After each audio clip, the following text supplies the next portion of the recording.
ધારણા અને ધ્યાન વચ્ચે ફરક શું?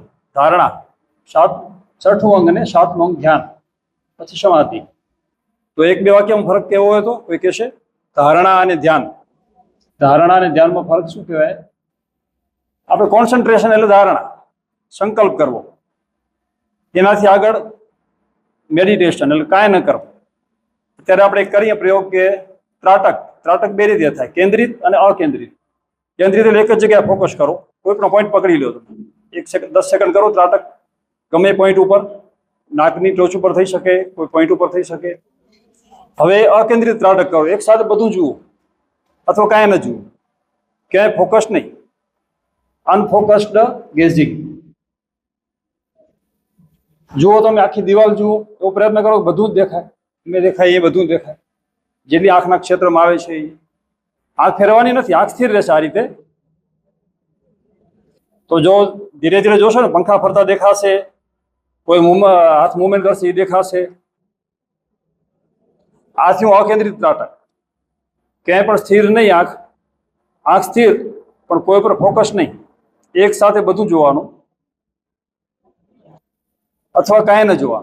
એમાં રિલેક્સેશન છે. એટલે ધ્યાન મતલબ કાંઈ ન કરવું. એકાગ્રતા કેટલી વાર થાય? થોડી વાર થાય, પણ કાંઈ ન કરવું, સાક્ષી ભાવમાં રહેવું. એટલે મતલબ કે આપણે યોગ 24 કલાક યોગમાં રહી શકીએ તો આપણી પ્રગતિ થાય. એકવાર હું અને મારો મિત્ર રસ્તામાં જતા હતા, તો અમે ચર્ચાએ ચડ્યા. મેં કીધું ધ્યાન રાખવું જોઈએ કે ધ્યાન ધરવું જોઈએ. ચર્ચામાં અમે ગાડી ભૂંડારે ભટકાડી. પછી એમ થયું કે ધ્યાન રાખ્યું હોત તો સારું હતું. એનો મતલબ એવો છે કે આપણે 1 કલાક સવારે ભલે ધ્યાન ધરીએ, પણ બાકીના 23 કલાક ધ્યાન રાખીએ. જે પણ ક્રિયા કરીએ, જનરલી બધાને એવું હોય કે યોગ કરી લીધું એવું નહીં, યોગ સતત ચાલુ રહેવો જોઈએ. રસોઈ કરતા હોઈએ અને આપણું મન રસોઈમાં જ છે પૂરેપૂરું, પ્રસન્નતાથી, હળવાશથી, સાક્ષી ભાવથી રસોઈ કરીએ છીએ, તો એ યોગ છે. પણ યોગાસન કરતા કરતા મન બીજે ભટકતું હોય તો એ યોગ નથી. એટલે યોગ એટલે તો બધા ખ્યાલ છે જોડાવ, બરાબર. એટલે 24 કલાક ધ્યાનમાં રહેવું, સક્રિય ધ્યાન કે નિષ્ક્રિય ધ્યાન. ધ્યાન પૂરું કર્યું એવો પ્રશ્ન આવે જ નહીં. રાત્રે સૂઈએ તો યોગ નિદ્રામાં સૂઈએ, સવાર ઉઠીએ તો ધ્યાનમાં ઉઠીએ. તો આ રીતે, અને ખુલ્લી આંખે બંધ આંખે મેં બતાવ્યું એ રીતે બંને રીતે ધ્યાન થઈ શકે. નામ અલગ અલગ છે, વિપશ્યના કયો, પ્રેક્ષા કયો, સાક્ષી ભાવ કયો. ધારો કે સામે આપણે રસ્તામાં ઊભા હોઈએ, ગાડીઓ જતી હોય, લાખની જતી હોય, 10 લાખની, કરોડની જતી હોય, આપણે કોઈ લેવા દેવા નથી, આપણે જોનાર છીએ.